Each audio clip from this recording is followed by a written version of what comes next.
Monsieur Godwin Tété, bonjour. Bonjour. Voilà, vous êtes un des doyens, vous êtes écrivain, vous avez écrit plusieurs livres sur la vie de Sylvanus Olympio.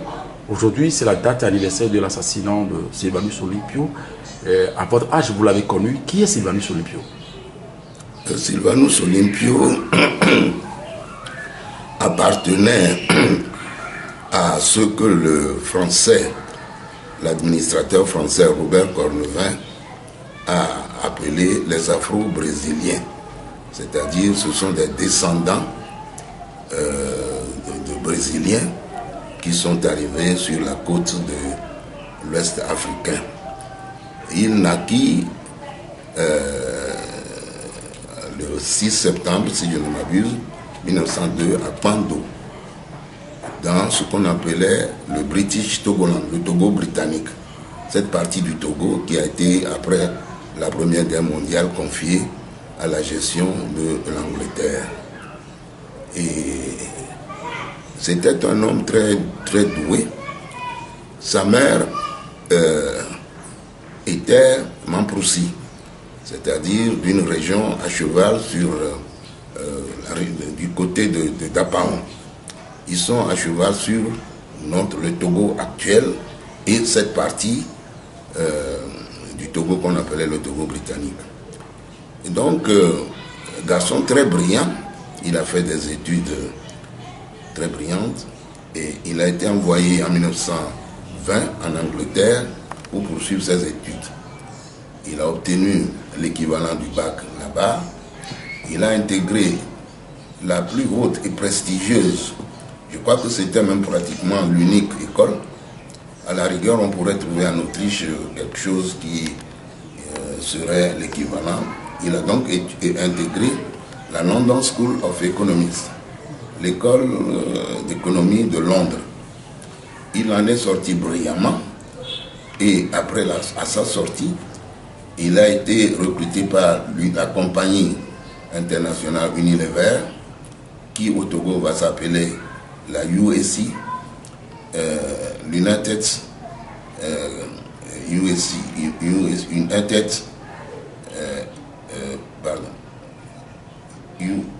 United African Company, c'est ça. Et on l'a envoyé d'abord au Nigeria, ensuite au Ghana et finalement au Togo. Il était en somme le directeur général de cette compagnie pour toute l'Afrique de l'Ouest ici. Il s'est intéressé à la politique très tôt. Personnellement, je pense même que c'est quand il était déjà étudiant qu'il s'intéressait à la politique, mais en douce quoi. Et donc, dans les années en 1936, il devint le vice-président d'une association que les gouverneurs français avaient créée ici, qui s'appelait l'association des amitiés françaises. On aurait pu dire franco-française, mais comme nous étions des colonies, des sujets, on a appelé ça l'Union française. Il en était déjà un vice-président, ce qui prouve qu'il s'intéressait déjà à la politique. Ce qui n'est pas étonnant parce que dans sa famille, il avait le grand-oncle, le grand notable Octaviano Francisco Olympio, qui était en termes modernes l'homme politique, le premier homme politique ici au Togo. Donc, de fil en aiguille, il était devenu le leader du mouvement nationaliste qui va conduire à l'indépendance qui sera proclamée, comme nous le savons tous, le 27 avril 1960. Lorsqu'on étudie cette histoire, on se rend compte que Sylvanus Olympio a incarné, a dirigé, n'est-ce pas, ce mouvement de bout en bout. Et c'est pour cela que personnellement, je pense et je suis convaincu qu'il est le véritable père de la nation togolaise.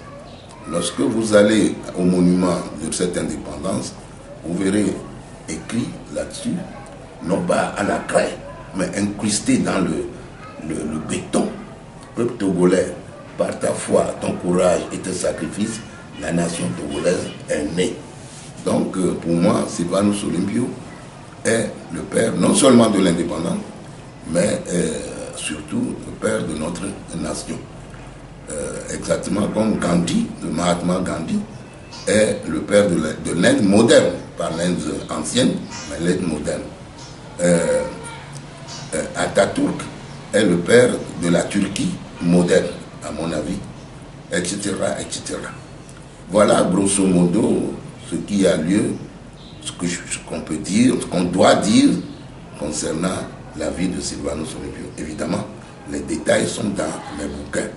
J'ai écrit 2 bouquins sur cet homme, le régime et l'assassinat de Sylvanus Olympio, et ensuite Sylvanus Olympio, père de la nation togolaise. Voilà, cet homme, vous l'avez connu, et il a été assassiné. Parlez-nous un peu de cet assassinat du 13 janvier 1963. Aujourd'hui, pratiquement, c'est 4 ans. Bon, Sylvanus Olympio a eu des problèmes avec les impérialistes, les colonialistes français assez tôt. Assez tôt. J'ai retrouvé à Paris dans les archives des courriers, des lettres, des rapports que les gouverneurs, notamment le gouverneur Jean Moutari, écrivaient à ses supérieurs pour se plaindre de Sylvanus Olympio. Ils sont allés jusqu'à dire qu'ils n'avaient pas d'ennemis au Togo, sauf Sylvanus Olympio. Mais la goutte d'eau qui va faire déborder le vase et va provoquer l'assassinat de Sylvanus Olympio, c'est l'affaire du CFA. Sylvanus Olympio qui donc était sorti avec brio d'une la plus prestigieuse école d'économie, devenu président de la République togolaise, s'est dit: vous ne pouvez pas prétendre être indépendant et utiliser une monnaie d'autrui. Parce que le CFA, le franc, colonie française d'Afrique, qui va devenir colonie, le franc et communauté franco-africaine, et aujourd'hui le franc de la communauté financière africaine, je ne sais pas quelle communauté, vous ne pouvez donc pas prétendre être indépendant et utiliser une monnaie d'autrui. La belle preuve, la preuve la plus palpable, la plus tangible à mon humble avis, c'est le fait que le 11 janvier 1994, la France va rassembler les chefs d'État francophones d'Afrique à Dakar et d'évaluer le franc CFA de 50% du jour au lendemain. C'est-à-dire, ce que vous pouviez acheter hier à 1 franc, aujourd'hui il vous faut 2 francs pour acheter la même denrée. Alors que vos revenus n'ont évidemment pas doublé. Et donc, ils se sont dit, Sylvanus Olympio décida donc de créer une monnaie nationale togolaise. De Gaulle venait de revenir aux affaires. Il s'adresse à la France, De Gaulle dit niet, il va voir les Allemands, les Anglais et les Américains. Ce que je vous dis, ça ne vient pas de mon imagination. Quelque temps avant la mort du docteur Rodolphe Trénou, je l'ai approché et il m'a dit, c'est lui qui m'a raconté ceci. Alors donc, non seulement les Allemands, les Anglais et les Américains, non seulement eux, ils ont acquiescé, approuvé l'opération, ils ont avancé des fonds pour favoriser cette opération. Et la France s'est dit, cette fois-ci, ça ne va pas passer. Ce monsieur, ça fait déjà un bout de temps qui nous emmerde, passez-moi le terme, mais cette fois-ci, ça ne va pas passer. Pourquoi? Parce que Sékou Touré peut fabriquer une monnaie, il échouera parce qu'il ne s'y connaît pas. Donc, brouillon. C'est leur raisonnement. Hein.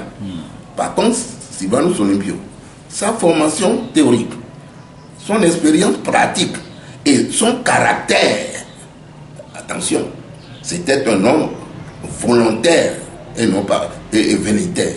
Quand Sylvanus Olympio voulait quelque chose, il devait l'avoir. Et donc cet homme-là allait nécessairement réussir. Et s'il réussissait, n'est-ce pas, il créait un précédent qui pouvait faire tache d'huile et semer la zizanie dans notre précaré en Afrique de l'Ouest. Il faut l'arrêter. Et donc, on va se servir de nos militaires, des mi-soldes, n'est-ce pas, démobiliser des guerres du Vietnam et d'Algérie, parce que la guerre d'Algérie venait de se terminer par comment on appelle, le traité de cette ville de la France là. Bref, la guerre de Vietnam et d'Algérie venait de se terminer. On démobilise ces militaires, ils viennent ici, ils demandent à ce qu'on les intègre dans l'armée togolaise. Sylvain nous dit, quelle armée togolaise? Au départ, quand nous obtenions notre indépendance, le Togo, la population elle-même était 1 500 000, 1,5 million. Et nos militaires étaient, je ne sais pas, quelques centaines qui devaient garder les édifices et les personnalités officielles. Le Togo n'avait pas les moyens, les quelques moyens qu'on avait devaient servir à construire le pays et non pas à créer une armada prétorienne, enfin une armada pléthorique. Mais, malgré tout, quelques 300 qu'ils étaient, Sylvanus Olympio a réussi à placer à peu près 200 ici comme Planton, comme ceci, etc. Le reste, se sont révoltés. La France les instrumentalise pour assassiner Sylvanus Olympio ce dimanche 13 janvier 1963 au petit matin. Voilà grosso modo comment la chose se fait. Et alors, M. Gnassingbé Eyadema a déclaré haut et fort ce dimanche 13 janvier que c'est lui qui a tiré sur la gâchette.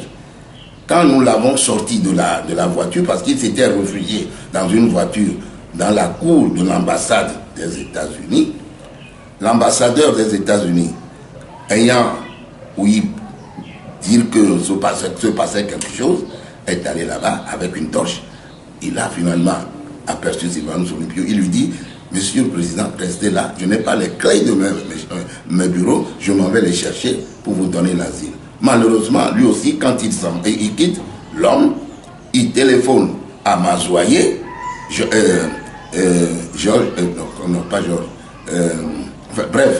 à Mazoyer, qui était l'ambassadeur de France, n'est-ce pas?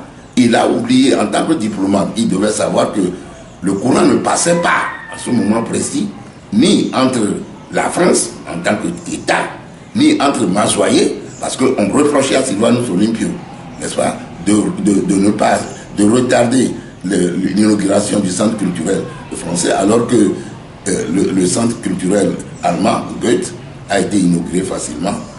Et ensuite, il y avait un certain Georges Métrier, qui était un commandant, qui a liquidé l'UPC au Cameroun. L'UPC, c'est l'Union des peuples du Cameroun, n'est-ce pas? On envoie ce monsieur comme conseiller militaire à Sylvanus Olympio, à son institut. Il ne savait pas, n'est-ce pas, que c'est un serpent qu'on lui a placé entre les chambres. Et il ne voulait pas renouveler le contrat de ce Métrier. Donc, il devait aussi l'ennemi à la fois de la France, de Mazoyer et de Métrier. Et donc, quand l'ambassadeur Poulaga téléphone à Mazoyer, Mazoyer informe Métrier. Métrier informe les Eyadema qui étaient à la recherche de Sylvanus Olympio. Ils sont donc retournés là-bas, ils l'ont trouvé, ils l'ont sorti de la voiture, ils l'ont dit, marchez. Il dit, marchez pour aller où? Au camp. Il dit, ah non, je ne vais pas au camp. Et alors, Eyadema dit, le jour approchait, c'est un homme politique d'importance, la foule allait s'assembler, et donc, moi, je l'ai descendu avec son français, hein, moyennant là, je l'ai descendu. Voilà. Donc, Eyadema déclare, j'étais à Lomé, n'est-ce pas? J'étais à Lomé, Eyadema déclare que c'est lui qui a tiré sur la gâchette. Des balles ont traversé la poitrine. Il y en a une qui a broyé le bas-ventre. Ceci aussi, ce n'est pas une invention, je n'ai pas vu le corps, mais j'ai un parent, Pierre Tétégan, qui était infirmier-major à l'hôpital. Il travaillait sous les ordres d'un Allemand, d'un médecin allemand. Et c'est ce médecin allemand qui, ayant appris que le corps de Sylvanus Olympio gisait par terre, a demandé à son collaborateur, à son subordonné, Pierre Tétégan, d'aller chloroformer le corps. Et quand Tétégan me dit, en 94, j'étais réfugié au Bénin, il était venu, on s'est rencontrés, je lui ai posé la question, il me dit oui, une balle, dans une ou des balles ont traversé la poitrine, il y en a une qui a broyé, et bien tout gui, tout gangbe, tout guanon mené. Il y a au Sokakla, ils ont pris un couteau, les veines des poignets et la cuisse gauche, je crois, taillardée. Et il y a des gens dit, oui, c'est comme ça que nous faisions en Algérie pour nous assurer que l'ennemi est réellement mort. Voilà. Mais quelques années plus tard, son frère, Robert Adewi, avec qui il s'est brouillé, va faire une déclaration qui va créer un trouble terrible dans les esprits. Adewi déclare qu'en réalité, que ce n'est pas Yadema qui a tué. Il a laissé entendre que c'est un blanc, on pensait à Métrier, et qu'on lui aurait donné 300 000 francs CFA de l'époque. C'est-à-dire une somme qui aujourd'hui serait peut-être 3 millions ou 300 millions, je ne sais pas. Et pour endosser ce crime. Donc on avait donné 300 000 francs CFA à Yadema d'endosser le crime. Oui, oui. Le drame est que Yadema n'a jamais démenti cela de manière claire et nette. Donc aujourd'hui, il y en a qui pensent qu'en réalité, que ce n'est pas Yadema qui a tiré sur la gâchette. D'autres disent non. À partir du moment où il a déclaré lui-même, comment voulez-vous que ce ne soit pas lui? Je connais quelqu'un qui a été ministre de Yadema et qui m'a dit plus d'une fois qu'à certaines occasions, quand ils se sont retrouvés en petits groupes, que Yadema a toujours laissé entendre que oui, que bon, que le coup était parti comme ça, par hasard, et qu'il avait l'air de faire preuve de mauvaise conscience, quoi. Autrement dit, selon ce ministre, c'est lui, c'est Yadema. Donc il regrettait. Oui, qu'il avait l'air de regretter. Vous voyez? Mais les opinions sont partagées. C'était d'ailleurs dès le départ. Certains politiciens togolais, hommes politiques togolais comme Oswald Coco, à côté Paulin, déjà ne croyaient pas que c'est un noir qui a tiré. Ils ont toujours cru que c'est un blanc. Mais donc voilà où nous en sommes aujourd'hui. Cette déclaration d'Adewi a créé un trouble dans les esprits. D'aucuns croient que ce n'est pas Yadema. D'autres sont fermement convaincus que c'est lui. Voilà où nous en sommes aujourd'hui. Voilà, dans l'une des interviews accordées à la Radio France Internationale, notamment au niveau de cette équipe de Archives d'Afrique, Yadema a renié ce crime, comme quoi ce n'était pas lui qui a tiré sur Sylvanus Olympio. Non, il n'a jamais renié, à ma connaissance, de manière claire et nette. Pendant la conférence nationale souveraine, lorsque nous avions commencé à acculer, à taper sur le... Il a fait une déclaration sibylline, je dis bien sibylline, que oui, lui n'était qu'un sous... On dit qu'il a tué Sylvain, mais lui n'était qu'un sous-fif. Bon, est-ce que cela veut dire qu'en réalité ce n'est pas lui? Il n'a pas dit de manière très claire et nette que ce n'est pas lui. Vous voyez? C'est ça le hic, c'est ça le... S'il avait dit, bon, chose. Et puis, s'il avait dit, on aurait pu lui poser la question. Donc, si ce n'est pas vous, qui alors? Qui alors? Puisque vous avez déclaré, ce 13 janvier, j'étais à Lomé, je dis bien j'étais à Lomé, à plusieurs journaux internationaux, dont Paris Match. Ces déclarations, on a même retrouvé la copie du journal de l'époque, plusieurs années plus tard. Et il y a d'autres journaux, je crois un journal américain ou je ne sais plus quoi, il a déclaré à Dieu. Bon, si ce n'est pas lui, il devrait dire, bon, et puis pourquoi il endosse? Pourquoi? Vous voyez, c'est ça. C'est qu'en 4 ans après, le crime n'a jamais été élucidé. Oui, oui. Oui, c'est ça. Bon, Sylvanus Olympio, dans son propre camp, il n'avait pas eu d'adversaire politique, parce que dans l'opinion... Bon, écoutez...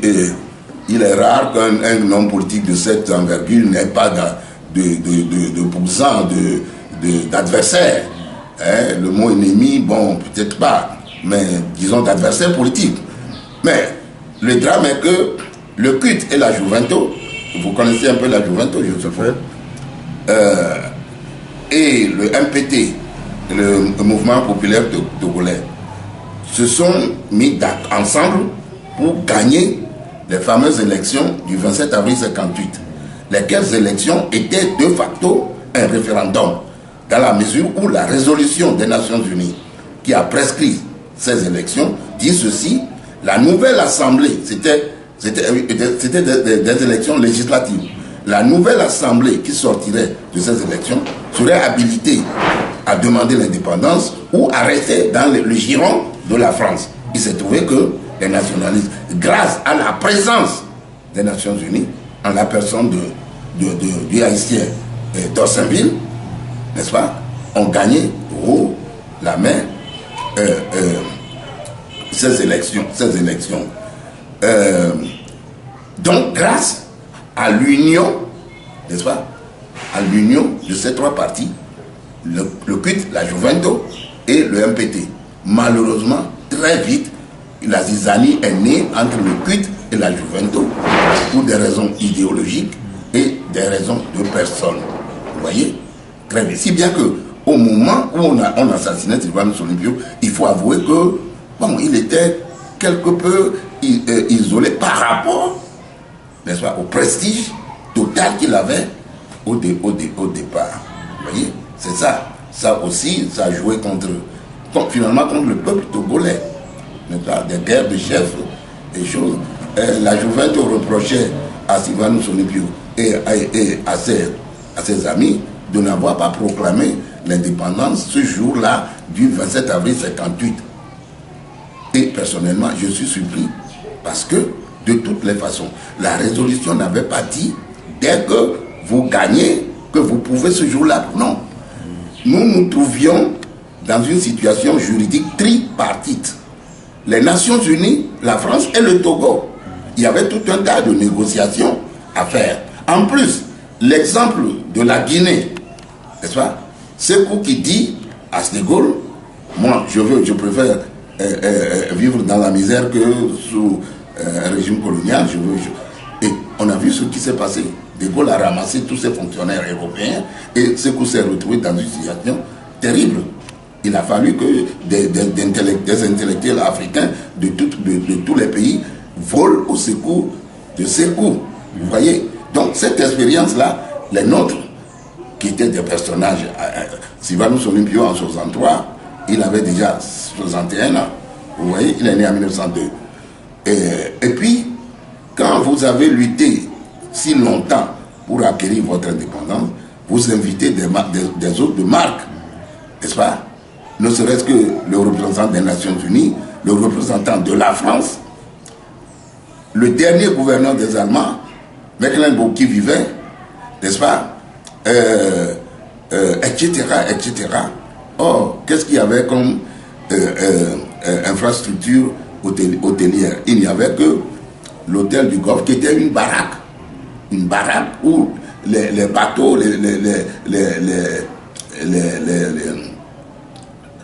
les marins, des bateaux qui passaient par ici, s'arrêtaient pour boire un peu du vin rouge.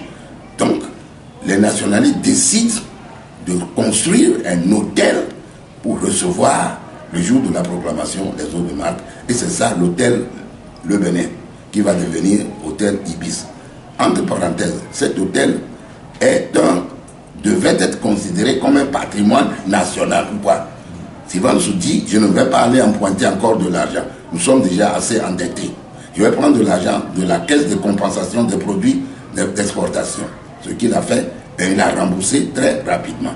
Et c'est avec cet argent, au pas de charge, c'est-à-dire nuit et jour, cet hôtel a été en 2 ans, jour pour jour, construit pour recevoir les hôtes de marque, puisque ils se sont donné 2 ans par rapport au 27 avril 58. Donc 2 ans plus tard, le 27 avril 60, l'hôtel était prêt, n'est-ce pas? Et la proclamation de l'indépendance a eu lieu ce jour-là. Vous voyez, c'est ça. C'est ça. Donc, et effectivement, il a fallu des négociations entre le Togo et la France d'un côté, entre le Togo, les Nations Unies d'un côté, entre le Togo, entre les Nations Unies et la France. De l'autre côté, situation tripartite pour la proclamation de l'indépendance. Sinon, on allait un peu contre la légalité, pour ainsi dire. Vous voyez? Voilà, grosso modo. Et alors, bon, de fil en aiguille, la Juventus et le PUT se sont brouillés. On a arrêté la plupart des leaders de la Juventus, ce qui a créé aussi, vous savez, nous sommes sur cette terre, nos familles sont imbriquées les unes dans les autres. Vous arrêtez X, vous arrêtez Godwin Tété, c'est toute une tribu que vous arrêtez. Vous comprenez? C'est ça. Et donc, ça a créé des zizanies entre les familles, etc., etc. Et une situation un peu malsaine lorsqu'au moment où on assassinait Sylvanus Olympio. Mais les Santos, on les a sortis de prison ce jour-là, n'est-ce pas? Et d'autres sont morts, d'autres vont mourir, comme Emmanuel Moubouba, Ben Apalou, ils ont été fêtés à Bobozan et à leur retour, ils ont fait un accident, ils sont morts. Enfin, bref, l'atmosphère n'était pas très bonne au moment où on a assassiné Sylvanus Olympio. Voilà, quel souvenir gardez-vous de cet homme, de ce grand homme Sylvanus Olympio? Mais c'est ce que je vous ai dit, j'ai écrit 2 bouquins sur lui, dont l'un intitulé tout simplement Sylvanus Olympio, père de la nation togolaise. C'est ma conviction profonde. Je donnerai ma tête à couper pour cela. Pour moi, cet homme. Et je vous recommande un bouquin que j'ai traduit de l'anglais en français, écrit par l'actuel directeur du département d'histoire de l'université du Ghana, Divine Edem Kokobla Amenoume. Le bouquin s'appelle Le mouvement de la réunification des éveils. Quand vous le lisez, un volume comme ça, gros comme ça, il n'y a pas une page où le nom de Sylvanus Olympio n'apparaît pas. C'est-à-dire que de bout en bout, il a dirigé, il a incarné cette lutte. Et il a proclamé l'indépendance. Et mieux, plus, il a donné sa vie. Il a donné sa vie pour ce pays. Il est pour moi l'équivalent de Gandhi en Inde. Il est l'équivalent de Mustafa Atatürk en Turquie. Il est l'équivalent de Kwame Nkrumah au Ghana, etc., etc. De Jomo Kenyatta au Kenya, etc., etc. De Mandela en Afrique du Sud. C'est pour moi, il est le père de la nation togolaise. Un point, un trait. Voilà. Voilà, ainsi s'achève la vie de Sylvanus Olympio. C'est une autre génération qui commence. Il a démarré le pouvoir le 14 avril 1967. Oui. Et il a continué à diriger le Togo. Il a laissé sa vie après. Il a quitté le monde des vivants le 5 février 2005. Son fils est arrivé au pouvoir. Bientôt 50 ans pour le règne de Gnassingbé. Oui. Vous, en tant qu'historien, vous avez connu pas mal de choses. Qu'est-ce que vous avez à dire par rapport à la gestion qui est faite? J'ai à dire qu'il est grand temps que le peuple togolais dise non. Par la voie légale, enfin, par la voie convenable, que le peuple togolais dise non à ça. Parce que cet assassinat nous a plongé dans une crise qui, là aussi, à mon point de vue, est devenue autre chose qu'une crise. Le mot crise est un mot d'origine grecque qui veut dire une situation passagère. Une crise, c'est une situation, c'est comme une crise de palu. C'est passager, c'est quelque chose qui doit être passager. Ou une crise financière. Mais là, c'est devenu une véritable affaire ou une question. Vous savez, à un moment donné, on a parlé de l'affaire des éveils, l'affaire de la réunification des éveils. C'est devenu plus qu'une crise, simple crise, c'est devenu une affaire ou une question, la question togolaise.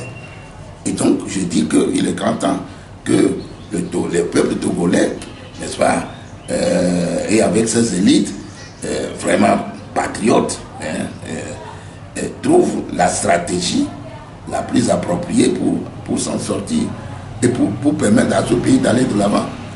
Ce matin-là, à l'heure où vous et moi nous parlons, il y a des Togolais et des Togolaises qui ne trouvent même pas une bouchée de saumon, de la bouillie de farine de maïs là, à boire. Pendant que d'autres, n'est-ce pas, roulent, prennent les deniers ce pays pour faire ce que bon leur semble. Ce n'est pas normal. Il faut que le peuple togolais se réveille et dise non, comme le peuple burkinabé. Il y a à peine, je ne sais pas, 2 ans à oser dire non, n'est-ce pas? Bon, peut-être que nous allons sacrifier quelques vies humaines, mais sans ça, nous allons accompagner ce régime éternellement. Or, ce régime nous retarde. Voilà ce que je pense personnellement. Monsieur Godwin Tété, que reprochez-vous au régime d'Ignacibé, le père au fils aujourd'hui, bientôt 50 ans, que reprochez-vous à... Mais je viens de vous dire que ce matin, alors nous parlons, il y a des Togolais qui ne trouvent pas une bouchée de zobon. Vous croyez que c'est normal? Et si, quand c'est ça, leurs enfants, regardez, aujourd'hui c'est samedi. Si vous étiez ici hier, n'est-ce pas, à l'heure de rentrée d'école ou de sortie des écoles, vous verrez de petits enfants comme ça. Ils sont mignons comme tout, et nombreux. Leurs parents sont déjà en difficulté. Et eux, demain, comment vous les voyez? Vous savez comment moi je les vois? Beaucoup iront se mourir dans le Sahara ou dans la Méditerranée. Comme cela se passe déjà. C'est ça le fond du problème. Parce qu'il n'y a pas d'issue. Il faut permettre aux pays africains d'aller de l'avant. L'Afrique, je viens de publier un article, l'Afrique est malade de ces petits potentats au pied d'Agir, ces petits potentats post-coloniaux. Il faut, comme les Djadjamé là, on ne sait pas comment on les appelait. Hein, Djadjamé, qui est là à faire le... en Gambie. Ah oui. C'est quoi ça? Non. Les peuples africains ne méritent pas ça. Ne méritent pas ça. Voilà. Comment expliquez-vous le fait que les anglophones ont pris tellement de l'ascendance par rapport à ces anciennes colonies françaises? Mais ça provient fondamentalement de la manière dont les Anglais, les Allemands, les Français ont géré leur colonie. Vous savez que la politique coloniale française est basée sur le principe de l'assimilation. Vous voyez, le nègre doit devenir blanc. Nos ancêtres, les Gaulois, n'est-ce pas? Cette politique d'assimilation a fait que aujourd'hui, nous ne sommes ni des Français ni des nègres. Nous sommes des produits hybrides. Tandis que les Anglais et les Français, et surtout les Anglais, ont utilisé, pratiqué la politique dite de indirect rule, le commandement ou la gouvernance indirecte. C'est-à-dire, ils ont laissé quand même une large marge à nos chefs traditionnels, n'est-ce pas, qui ont continué à gérer leur peuple comme ils se devaient. Tandis que nos pays francophones, avec cette politique d'assimilation, n'est-ce pas, qui, après nos indépendances, va se poursuivre par ce que Verschav a appelé, François-Xavier Verschav a appelé la France-Afrique, mais c'est ça qui fait. La différence vient de là, à mon avis. Donc la France en est pour quelque chose. Pardon? La France en est pour quelque chose. Mais et comment? Et comment? Bon, le néocolonialisme est beaucoup plus visible, n'est-ce pas, plus tangible dans les colonies, les anciennes colonies françaises que dans les anciennes colonies britanniques. C'est ça. Nous sommes pratiquement à la fin de notre entretien, mais nous sommes en début de cette année 2017. Si vous avez un mot, un vœu à l'endroit de vos lecteurs, d'abord, je peux me permettre à mon âge, nos internautes, après demain, c'est-à-dire lundi, j'aurai quand même 89 ans. Lundi, après demain, je crois que je peux me permettre de souhaiter une bonne année au peuple togolais, du courage, de la ténacité, de même que nos anciens, par leur foi, leur courage et leur sacrifice, la nation togolaise est née. De même, par notre foi, notre courage et nos sacrifices, un autre Togo, un Togo nouveau, doit pouvoir naître pour que nous puissions aller de l'avant. Pour que des gens comme moi, en mourant, disent « Oh, je ne meurs pas 2 fois, hein, parce que je ne veux pas mourir la mort dans l'âme. Hein, je meurs biologiquement et puis je me dis « Oh, mon pays doit rester comme ça. » Non, je voudrais mourir en me disant « Oh, enfin, mes petits-enfants, j'en ai 2, hein, et tous les petits-enfants de ce pays sont mes petits-enfants. Et donc, à mon rang, puis je puisse me dire, non, tu peux pas, je peux pas, tu peux, enfin, m'adressant à moi, tu peux partir tranquillement. Voilà mon souci. Je souhaite donc au peuple togolais de ne pas baisser les bras, de ne pas se décourager, de continuer à lutter, de trouver, n'est-ce pas, de prendre conseil, leçon chez d'autres peuples, comme le peuple burkinabé qui vient de nous donner une leçon magistrale, n'est-ce pas, pour qu'un jour, et aussi le panafricanisme, c'est-à-dire l'union des peuples africains, l'union véritable, pas des syndicats de chefs d'État, n'est-ce pas, pour que cette union-là se manifeste de manière à ce que les peuples africains se servent les coudes et arriver un jour à mettre hors d'état de nuire les Djadjamés ou les, je ne sais pas, les Djas. Voilà ce que j'ai. Merci, doyen Godwin Tété, pour votre disponibilité. Et joyeux anniversaire à vous et bien de choses également à la famille. Bonne année à vous. C'est moi qui dois vous remercier de l'honneur que vous m'avez fait de venir m'interviewer. Merci beaucoup. Merci beaucoup et bonne journée à vous.